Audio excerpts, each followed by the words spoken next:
Okay, Anna, welcome to our Hello. live stream. Welcome to Ronnie's live stream. How are you Great to be today? here. I'm very good, thank you. Thank you for having me. How are you today? Absolutely. Yeah, I'm good. I'm good. I'm good. Anna, maybe you could just introduce yourself. Tell the audience a little bit about yourself. I know we've got an AI focus on today, so Sure. I'd love to hear a bit of background. Cool. Okay, well, a little bit of background. First of all, I'm an AI consultant and I started my company almost 2 years ago. But before that, I did architecture for 12 years as a buildings architect, not a software architect. And then I moved into the film industry and marketing and became a chief marketing officer for an international media production company before starting my own company, Markitect, which then very quickly evolved into an AI consultancy business. Wow, how do you go from buildings, physical structures, architecture into AI consulting? That's an amazing pathway. Yeah, I mean, it was several other career hops between then, but I think it's just being brave. And my number one top tip for AI is to be curious. Yeah. So if you're switching between careers, it's out of some level of curiosity Yeah. and, a willingness to learn and engage and be enthusiastic. Well, I think we're all curious about AI and being entrepreneurs and people that want to start businesses. I mean, you've got to be curious because we're ultimately solving problems. That's ultimately Exactly. what entrepreneurs do and founders Exactly. do. So, just for the sake of people that are listening here, whether you're on YouTube, LinkedIn, Facebook, please feel free to post any questions in the comments for Anna. It's all about AI, starting businesses, all of those types of things. If you post some questions, we'll put them up and do our best to answer them. And yeah, let's start then, Anna. I'm gonna kick off with some questions. Go for But it. feel free to take it in whichever direction you think is appropriate. So, um, I'm looking at. I've put some questions here, but what are some affordable and easy to implement AI tools that startups might use right away to enhance their operations? So, you know, Yeah, sure. I mean, the number one tool that I would recommend anyone and everyone use is a chatbot of some kind. Right now, I mean, it's a race between large language model companies, which is what builds a chatbot. But at the moment, ChatGPT has taken the lead. So if you're listening to this and it's currently the beginning of November, that would be my recommendation.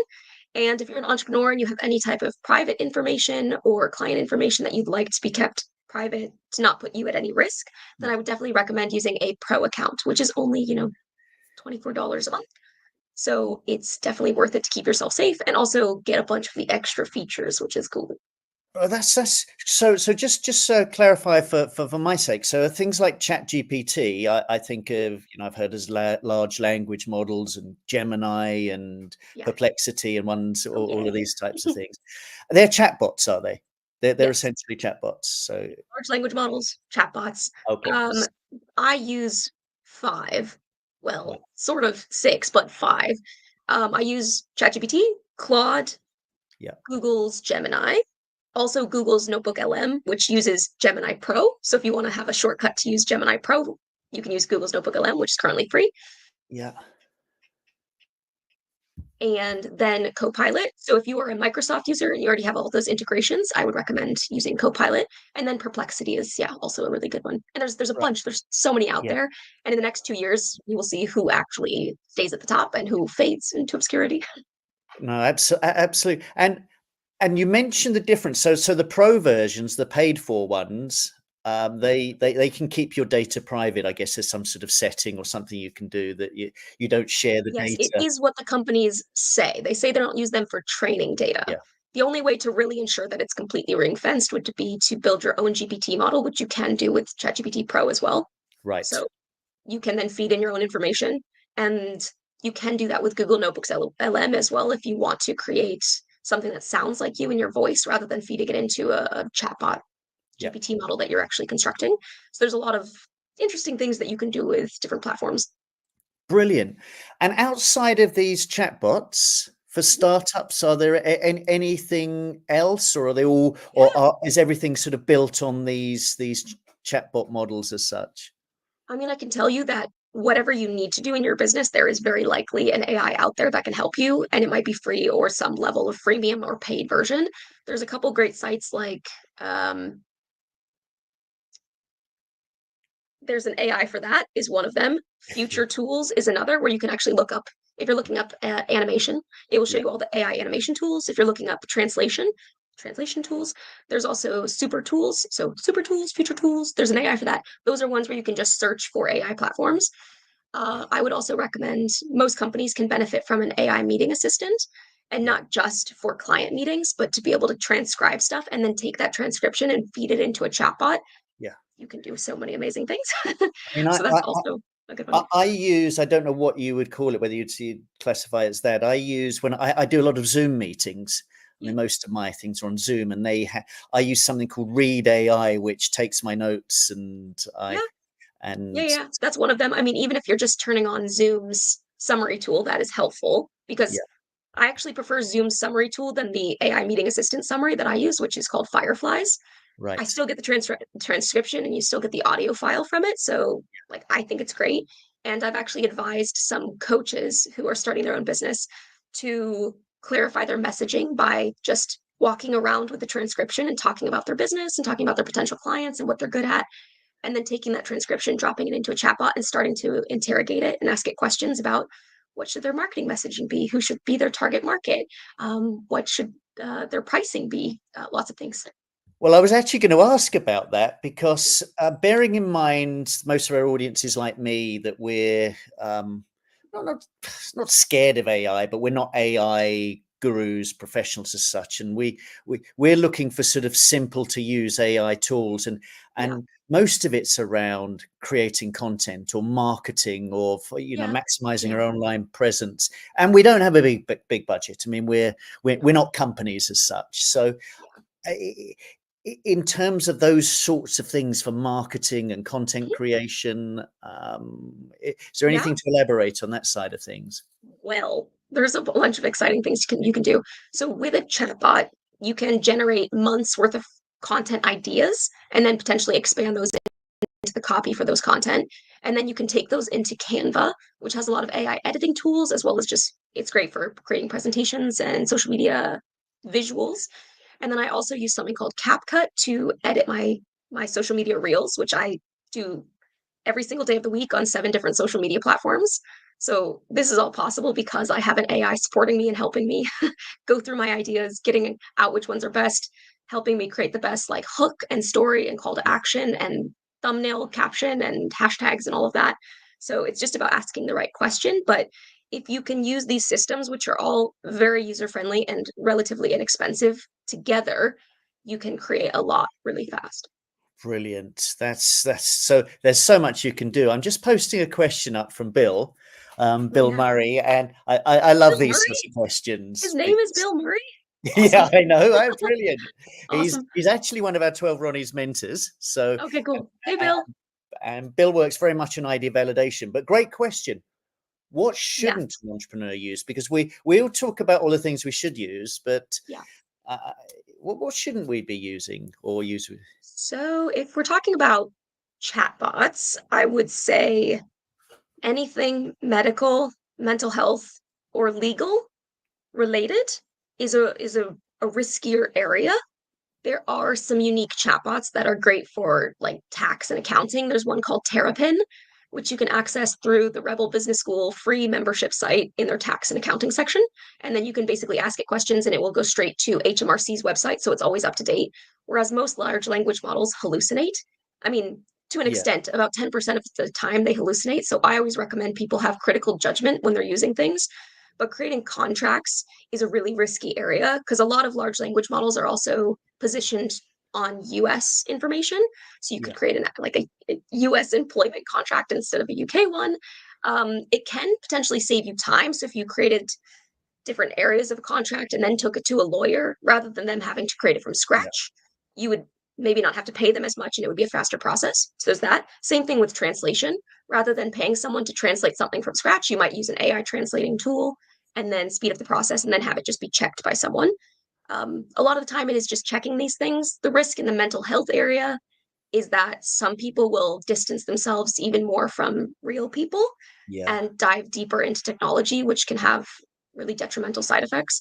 And then when it comes to medical side of things, if you think about the data that large language models are built on, first of all, like ChatGPT apparently has 80% of the internet, and not all of the internet is gold dust. A lot of it is garbage. Yeah. So when you're asking it something, you have to understand that there's going to be a lot of garbage that comes with it. But even verified, credible medical data is still based on a very small percentage of the population and Right. cannot be accurately measured for everyone. So those would be some risky areas that I would say specifically for chatbots. And then for other AIs, if you're using the free ones, just consider what type of information is going into it and like the guidelines you have from a legal standpoint for your business with like GDPR and the areas you should be aware of. Yeah. Be careful. So no, that makes a lot of sense, because I mean I've been using it to help me with contracts and things like that, but then I haven't presented those contracts to clients. I've then Right. Yeah. provided it to Take it to a lawyer. Yeah. yeah. So anything legal or anything medical, you use it. It saves money as well if you can produce first drafts using that, but not Exactly. the final draft probably needs an expert Exactly. I in will say those. one other thing about like intellectual property. So there's been debates, with the Times suing large language models because they were using articles from the New York Times. And then Yeah, there's also cases of creative artwork and copyright issues.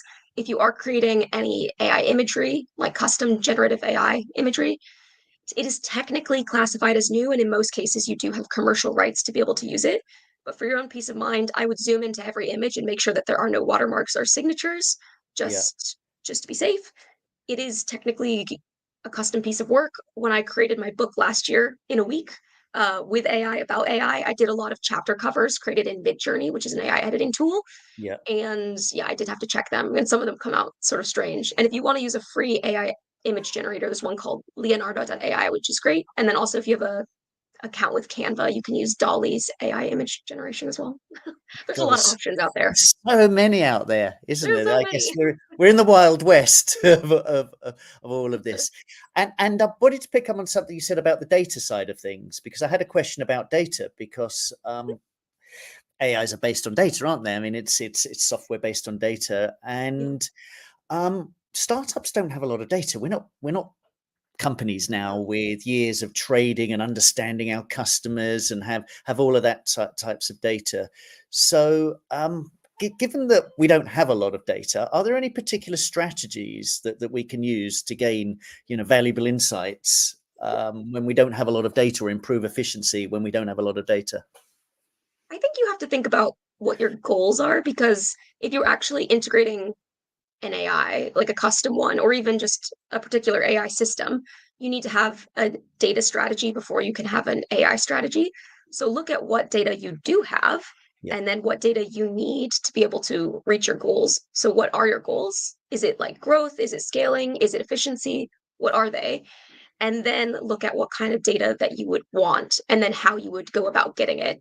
And then right. once you are going through your data, make sure that it's organized and structured and clean. So labeled correctly. I mean, if you're doing anything with automation, which can save tons of time, a lot of the automations require things to be labeled in an exact way in multiple areas. So you need to make sure that that's consistent across the board. So these are kind of standards you should start to Yeah, implement in your business. And it's better if you start it when you're early on. yeah, If it's just you or you just have a couple yeah. employees, start to implement these standards right away before you grow your team any bigger. And then it will be something that's built really cleanly. So when you Right. do want to expand later on, it can be great. Because yes, a lot of small companies don't actually have a lot of data.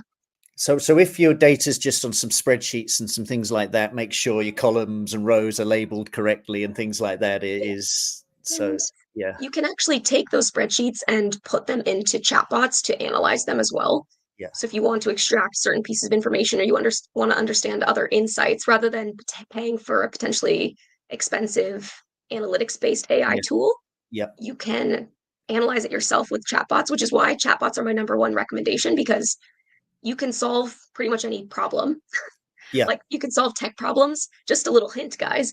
If there's a website that you're using and you don't know where something is, or you don't know how to do something, you can ask a chatbot to help you with that. Same thing with your phone. You just tell it the type of phone you have, and you're like, I want to do this thing on my phone. What's the setting I need?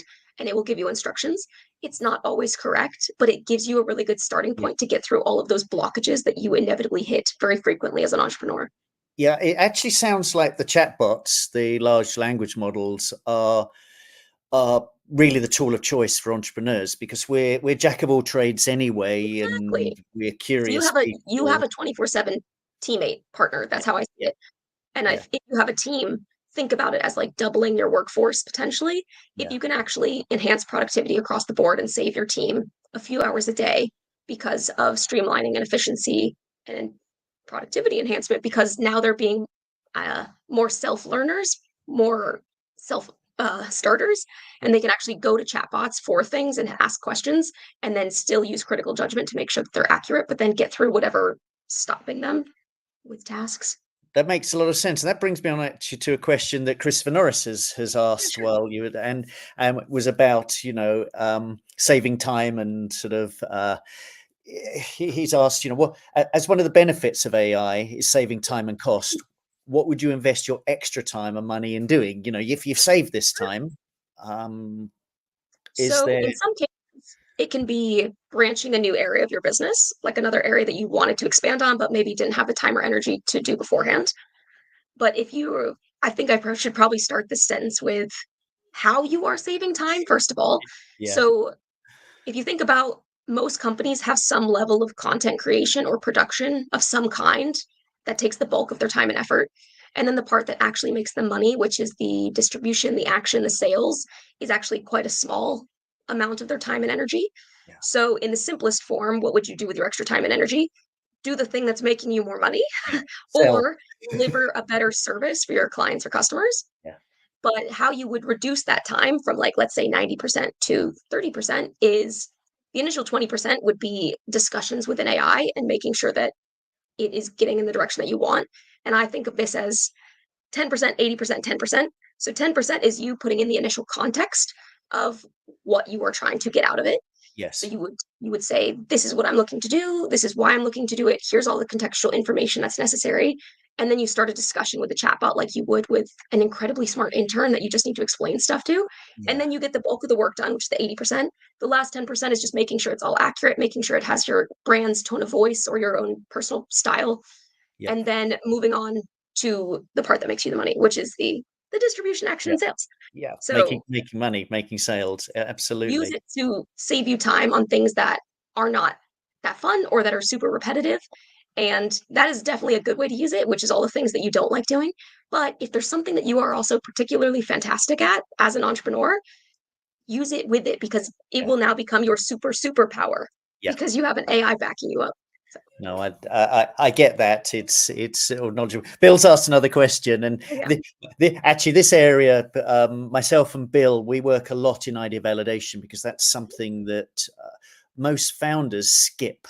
They Sure. we, Yeah. we naturally like to create things without Mhm. validating whether there's a customer need for it, Yeah. and so it is such an important skill, customer Mhm. discovery work, Yeah.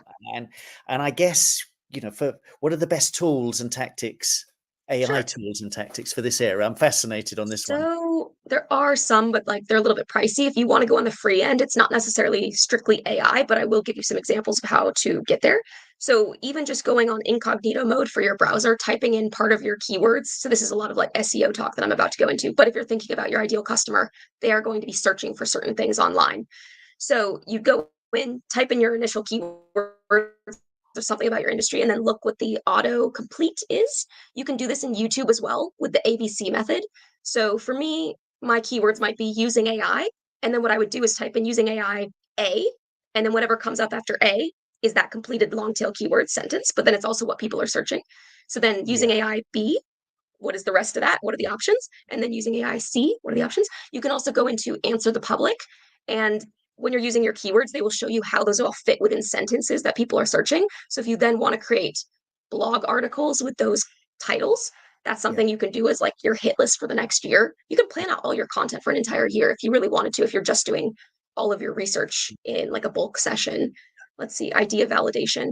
I do yeah. Because use it's all about chatbots a lot. demand. I mean, yeah, and I guess in that context of typing in or looking for those keywords, you're looking for what if you're looking for what people are searching for, you're looking for what the demand is. That's Yeah, quite a because you clever can way of ask doing a it. chatbot, what are people looking for in regard to this area? And this is my particular business niche. And what it will give you is what it gives you. But the reality is, you should also still go on Google Trends. You should also still check what people are searching in different social media platforms. If you look at people who are really big within your space, which is what Russell Brunson calls the Dream 100, you look at people that are doing what you want to do, but they're bigger and they already have an audience. What are they doing well? What are the hashtags they're using? What is the type of content they're producing? How are they getting your ideal customer? And how can you do the same? Yeah. Or how could you partner with them or put paid ads in front of their audience? There's a lot of different ways to engage with your ideal customer by looking at where they are already congregating. Can you, is it possible with one of the chatbots to build up customer profiles? Because one of the things that we like to do is it's quite important to interview your ideal customer Yeah. profile and to understand how to ask the right questions. There's a skill in asking the right questions, not asking, do you think my idea is really good? Because people are prone to say yes. Yeah.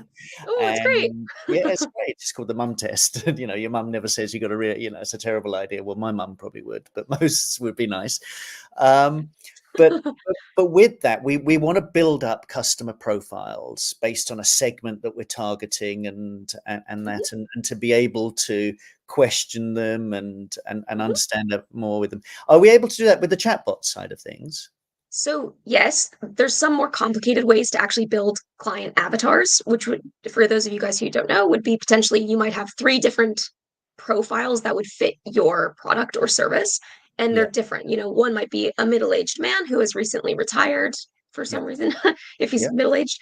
One could be like a single mom. You never know.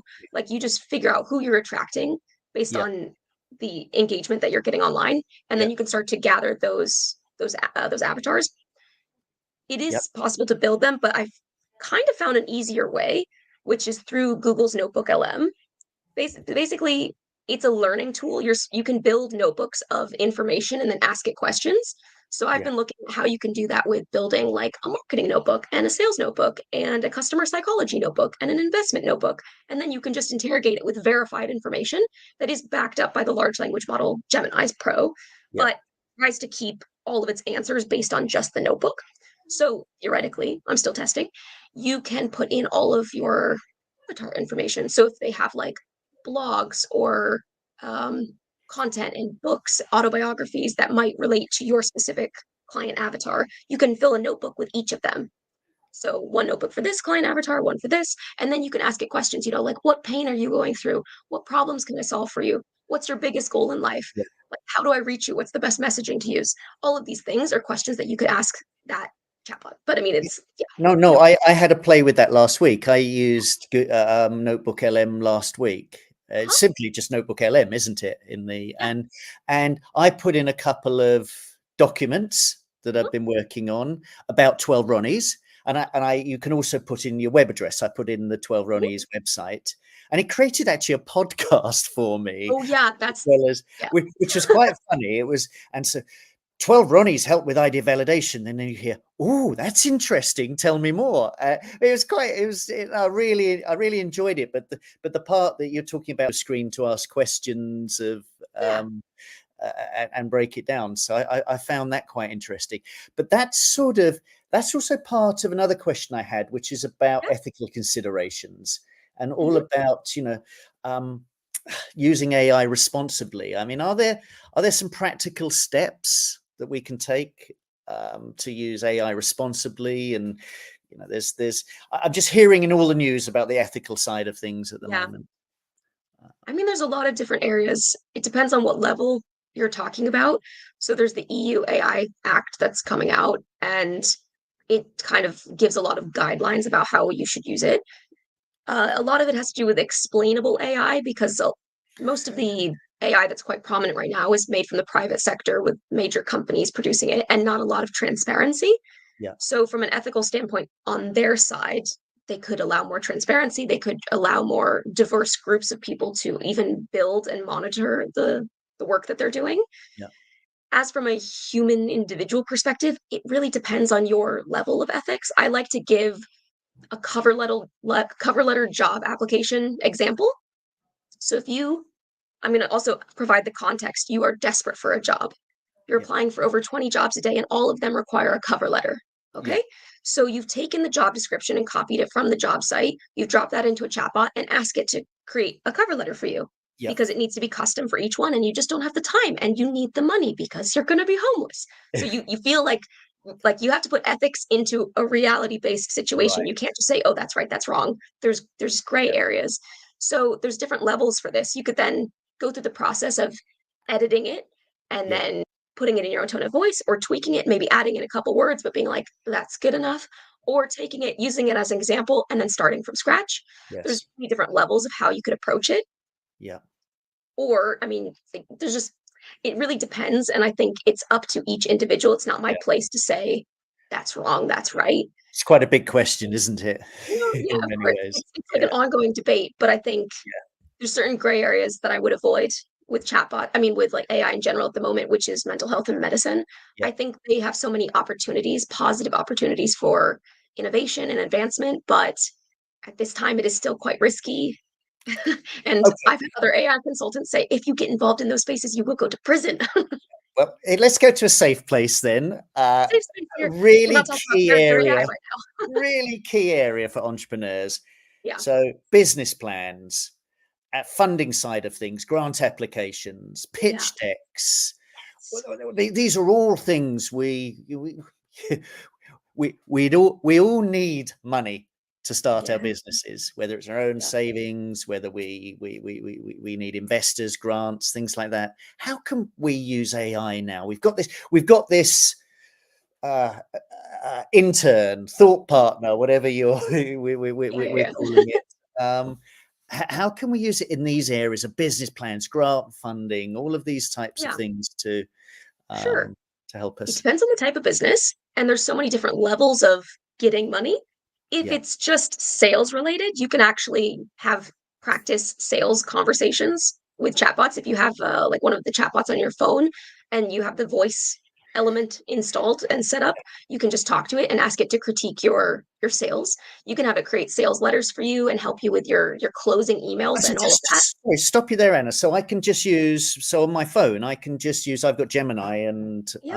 I Even can just has give it my the sales pitch and ask it to critique it. I mean, I only have ChatGPT on my phone, which does have the audio setting, and I mostly do voice to text, and then I like to read the response rather than have voice to Right. voice, but that is an option. So yes, you can have it critique you.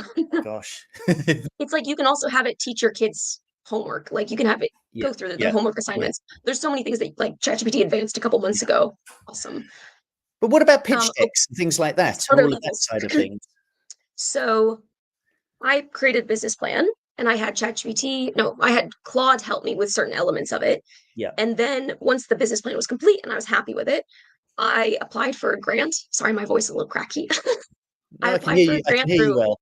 okay, cool. I applied through a grant through Innovation UK, and the entire process took me 3 hours. Yep. Like 3 hours. Yeah. grants can take ages. There's Yeah. so many things you have to do. But basically, I fed in the grant application and I fed in my business plan. I was like, hey, can you fill my business plan into all of these questions with the correct word count and also make sure that it's highlighting how it has a positive economic impact and social growth? Like, please just anyways, I did it. It was awesome. I still had to tweak it. Some of the word counts were Yeah. wrong. It made up some stuff out of nowhere. It redid my budgeting strategy though better somehow. And I was like, amazing.